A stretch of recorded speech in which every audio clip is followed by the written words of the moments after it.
Instituto Boliviano de Comercio Exterior, y me place muchísimo poder entrevistarlo. Es un excelente profesional y es un hombre que siempre nos mantiene a quienes estamos en los medios muy bien informados en lo que a economía y demás se refiere. Qué gusto, bienvenido.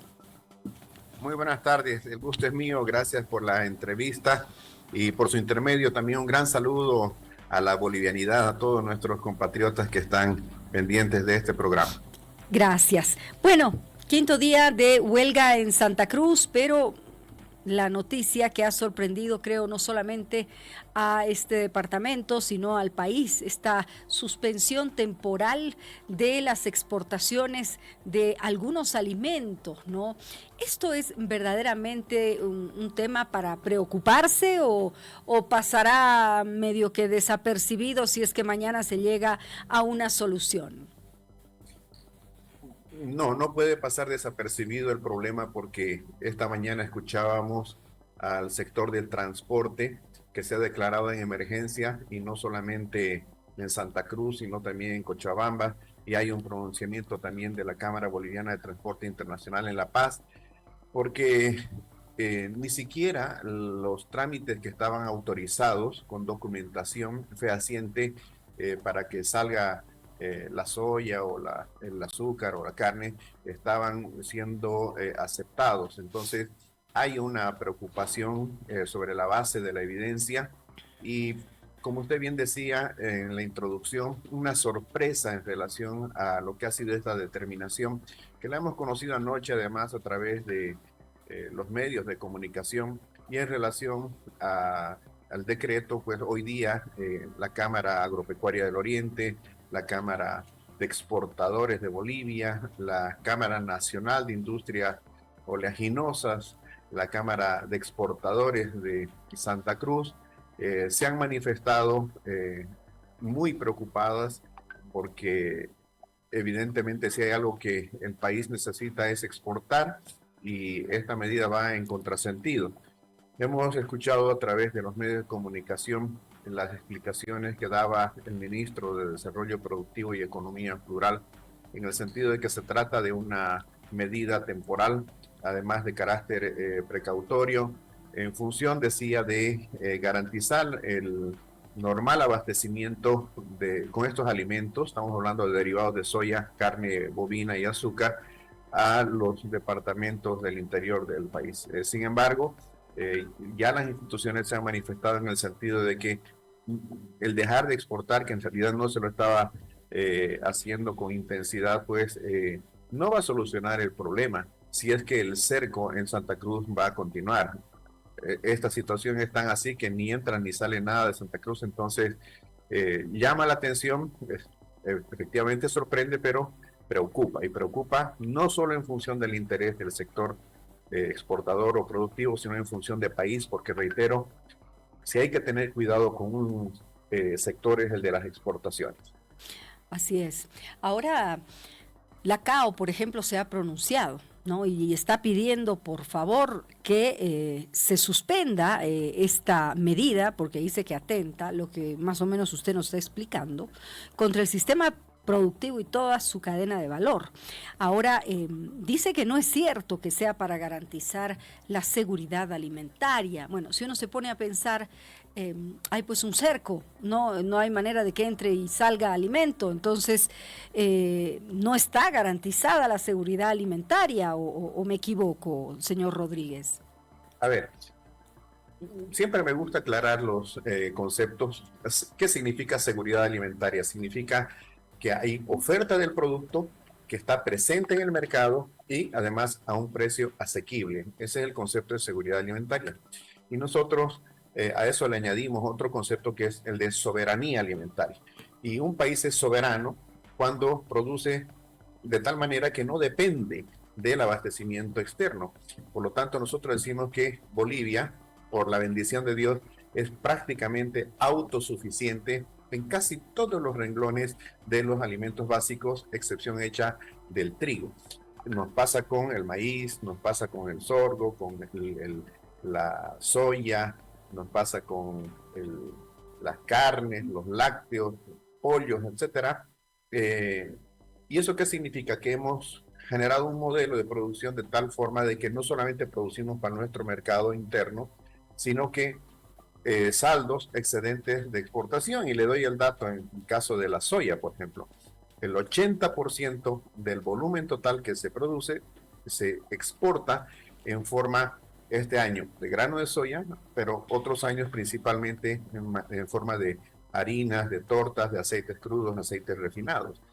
Lo propio está pasando con la carne, que es el resultado exitoso de un trabajo público-privado que permitió abrir el mercado de la China y en muy poco tiempo, pero en muy poco tiempo, estamos exportando más de 100 millones de dólares desde el año pasado. La historia del azúcar es de muchísimo tiempo atrás, somos excedentarios en ese campo, entonces no hay, digamos, lugar a dudas de que hemos trabajado, hemos invertido no solamente para tener seguridad alimentaria, sino tener soberanía alimentaria, para alimentar no solo a los bolivianos, sino para alimentar al mundo. Claro. Ahora, realmente con esto de paralizar temporalmente las exportaciones de ciertos alimentos, ¿pone en riesgo a Bolivia frente al resto de los países? Es decir, el momento en el que quieran hacer alguna negociación, dubitarán, dirán uno, si tienen algún conflicto, inmediatamente nos cortan. ¿Y qué hacemos nosotros, no? ¿Nos pone en ese riesgo? Miren, cuando nos preguntan, por ejemplo, cuál es el impacto de este tipo de medidas, ya sean restricciones de exportación formales o paros o bloqueos, siempre nosotros decimos de que hay dos tipos de afectaciones, la material, que es la económica, y la intangible, que tiene que ver con lo que usted acaba de mencionar. El mundo de los negocios es inconmensurable. El mundo nos ofrece, pero maravillosas posibilidades de desarrollo en función de activar nuestras capacidades productivas. Pero ese mundo nos exige ser competitivos, nos exige ser eficientes en la producción y, por supuesto, serios. Siempre se dice en las aulas de las universidades de que abrir un mercado es costoso, permanecer en el mercado es más costoso porque van aumentando los competidores, pero salir del mercado y pretender volver a ese mercado o perder un cliente y querer otra vez reconquistarlo, en muchos casos es imposible. Entonces, ¿qué es lo que perdemos con estas discontinuidades, con estas situaciones de incumplimientos abruptos, con fallar en lo que establecen los contratos internacionales? Perdemos imagen.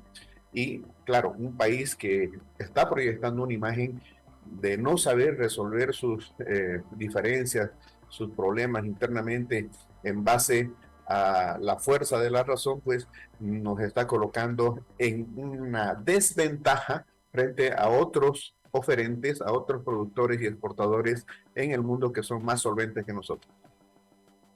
Fernando Castro le pregunta, ¿vivir con bonos y subsidios es una buena economía?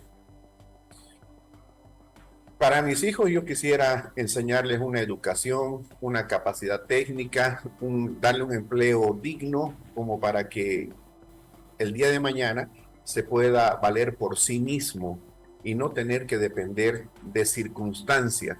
Los bonos, las dádivas, el asistencialismo no está mal para poblaciones que son muy vulnerables, pero no es definitivamente aconsejable hacerlo de una forma tal que la gente tenga que estar estirando la mano todo el tiempo, que tenga que estar dependiendo de un Estado, de un gobierno, de la política, y que además sea un ingreso que no va con la dignidad de la persona. O sea, nosotros hablamos y escuchamos hablar siempre de Bolivia digna y soberana, digna y soberana. ¿Y quién puede estar en contra de que los bolivianos seamos dignos, de que los bolivianos seamos soberanos? Pero para eso, ¿qué tenemos que hacer? Convertirnos en un país productivo y un país exportador.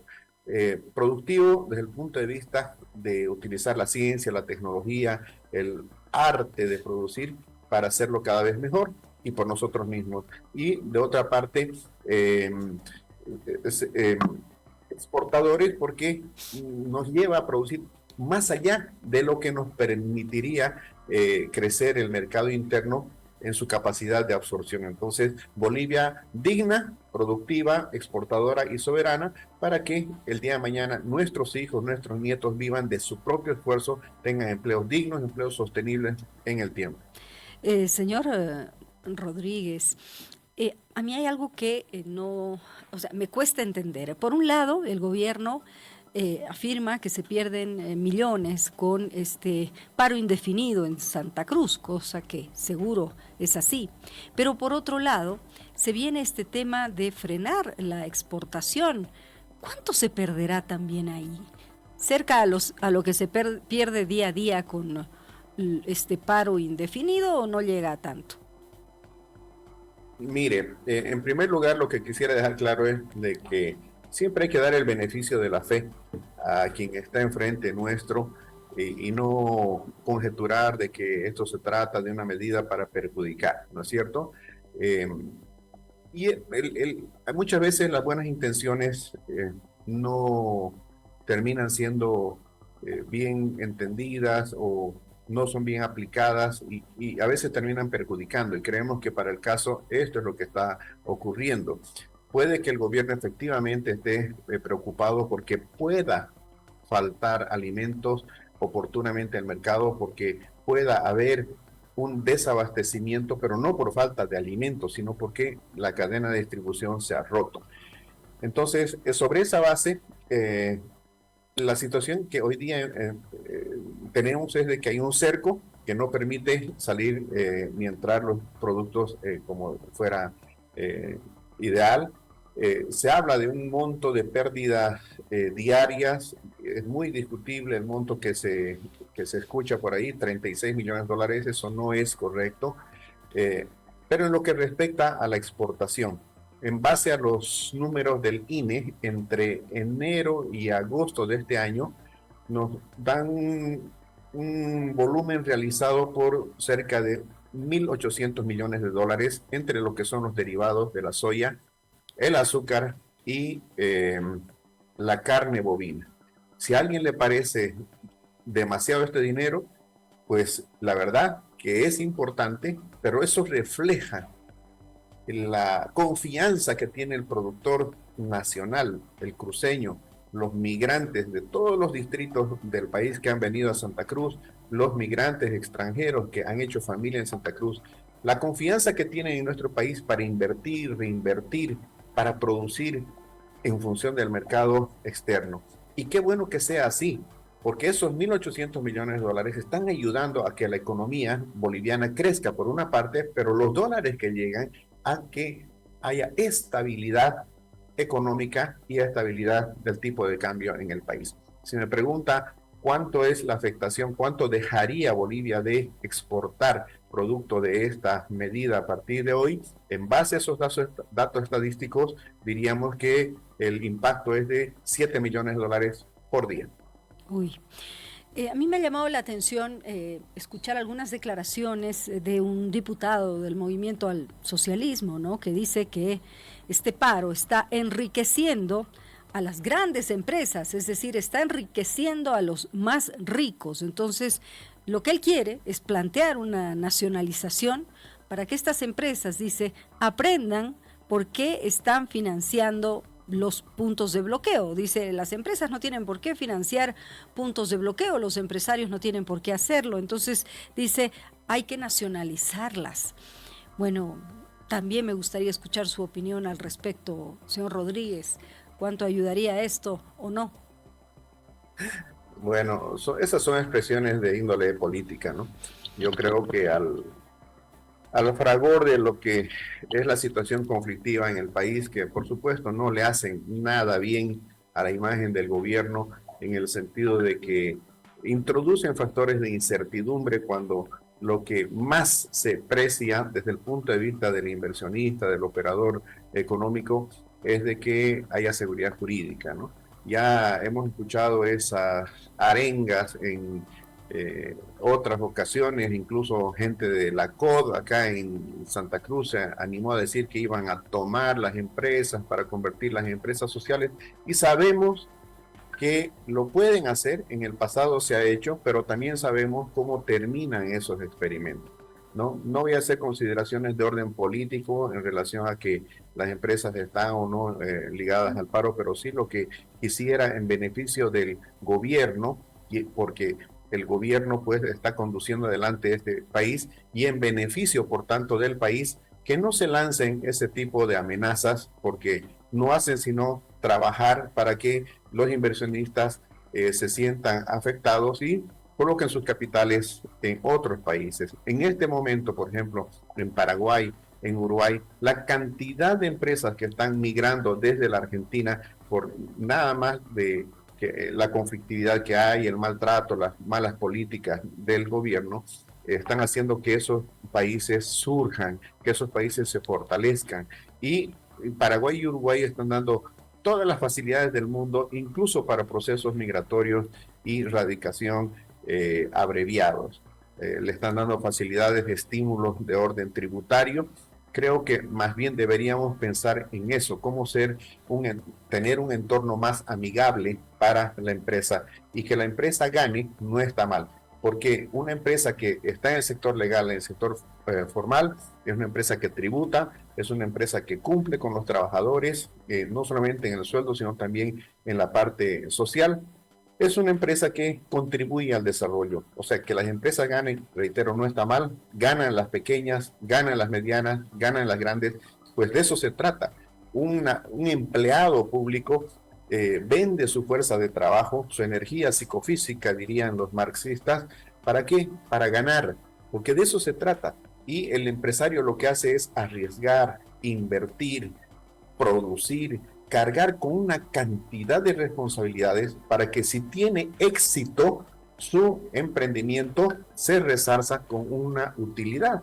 A diferencia del trabajador que de lo único que tiene que preocuparse es de ir y rendir bien y preocuparse de su familia. El empresario se tiene que preocupar de N cantidad de familias y ser responsable incluso ante la ley. Entonces, ¿es justo que el empresario gane? Sí, tan justo como que gane también el trabajador, porque con ello gana Bolivia. Así es. A propósito de las nacionalizaciones, dicen, ¿se puede nacionalizar Saguapac? ¿Acaso esta institución no es de los cruceños? Que yo sepa, no es estatal, dicen. Bueno, Saguapac, al igual que CRE, que es la Cooperativa Rural de Electrificación, y COTAS, que es la compañía de telecomunicaciones, son cooperativas, donde en mi caso, por ejemplo, yo he comprado una acción y soy socio, soy cooperativista, soy dueño, copropietario, digamos, con una cantidad enorme de personas. Yo no sé si es que usted sabe, por ejemplo, que tenemos récords mundiales en lo que respecta a nuestras cooperativas, con más de 500,000, 600,000, 800,000 cooperativistas, que a lo largo del tiempo han funcionado bien, han ido creciendo y mejorando en su servicio. Cuando el Estado en su momento no tenía la capacidad de dar electricidad, de dar agua potable o comunicación, telecomunicación, se ha hecho este esfuerzo de orden cooperativo. Por eso es que nosotros en este libro, no sé si ha tenido acceso, sí, claro, que se llama Modelo de Desarrollo Cruceño, Factores y Valores que explican su éxito. Nosotros hablamos acá del cooperativismo como uno de los puntales, como uno de los valores, esa capacidad de asociatividad que tienen los cruceños. Cuando decimos cruceño, varón o mujer, oriundo o migrante, para resolver por sí mismo sus propias necesidades en ausencia de Estado. Entonces, la respuesta es, no es una empresa privada, es un esfuerzo cooperativo y por tanto es propiedad social. Bien, el presidente Luis Arce, seguramente usted está al tanto de lo que dijo este jueves. Él ha destacado que a pesar del contexto internacional adverso, se ha reportado un crecimiento económico importante en Bolivia. Él dice que a pesar del contexto internacional, el país tiene este crecimiento debido a que es un modelo económico social, comunitario, productivo, como su nombre lo indica. ¿no? Enfatiza en lo productivo el presidente. Estamos buscando, dice, sustituir importaciones y producir lo que se consume en Bolivia. Mire, voy a parafrasear al presidente de nuestra institución, el ingeniero Demetrio Soruco Henning.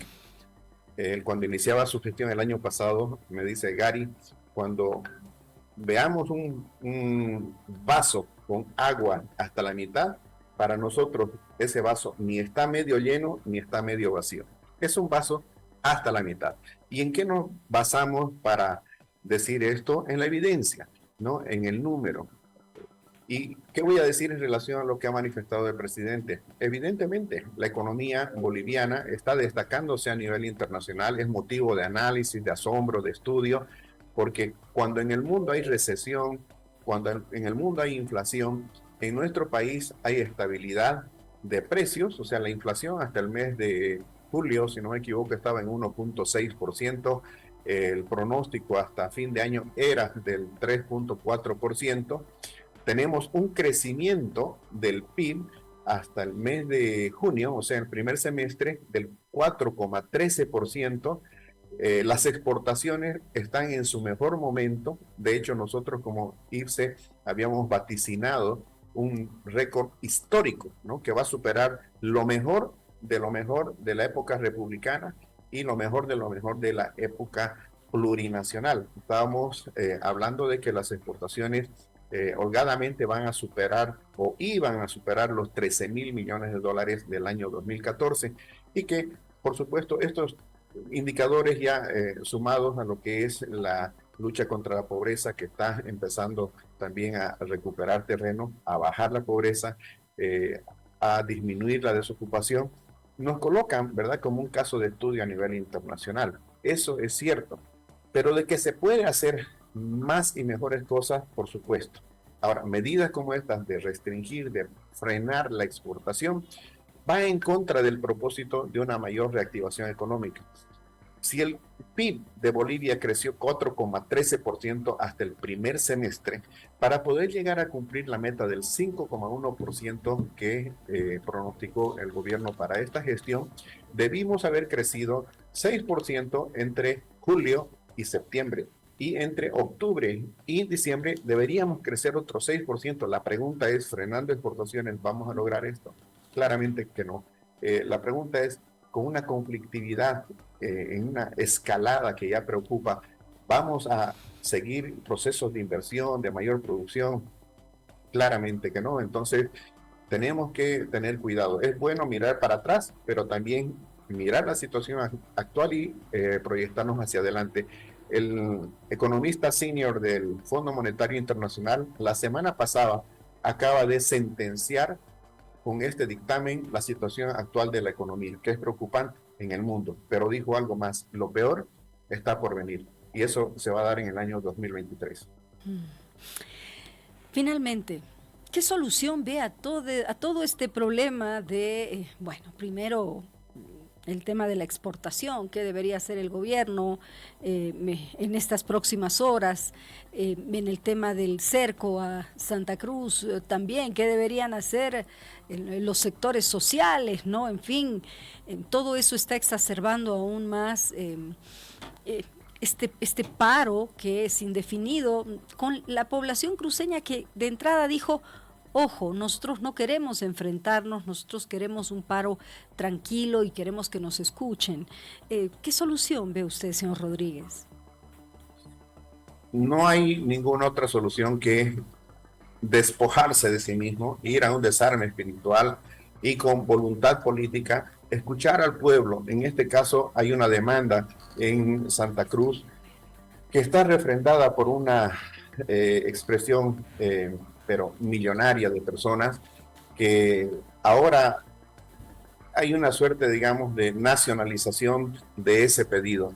Yo creo que toda esta situación del cerco, del paro, de la suspensión de las exportaciones, se termina en un día si es que se demuestra esa voluntad política y se atiende este pedido, porque de otra forma se corre el riesgo de que las cosas puedan empeorar. Y nosotros los bolivianos deberíamos estar más unidos que nunca en función de ese escenario tan difícil que se viene para el año 2023, pero también sector privado y sector público deberíamos estar supremamente unidos para aprovechar las oportunidades que nos brinda el mercado internacional, pero también para enfrentar los desafíos que se vienen con esta recesión que se pronostica en muchos países para el próximo año.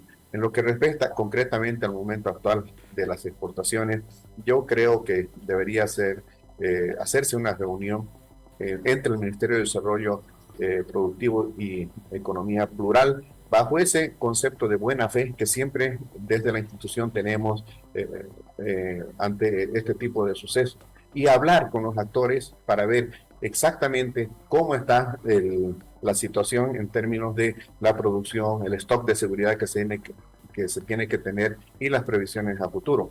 Pero, y sobre esa base incluso todavía quedaría lo del cerco.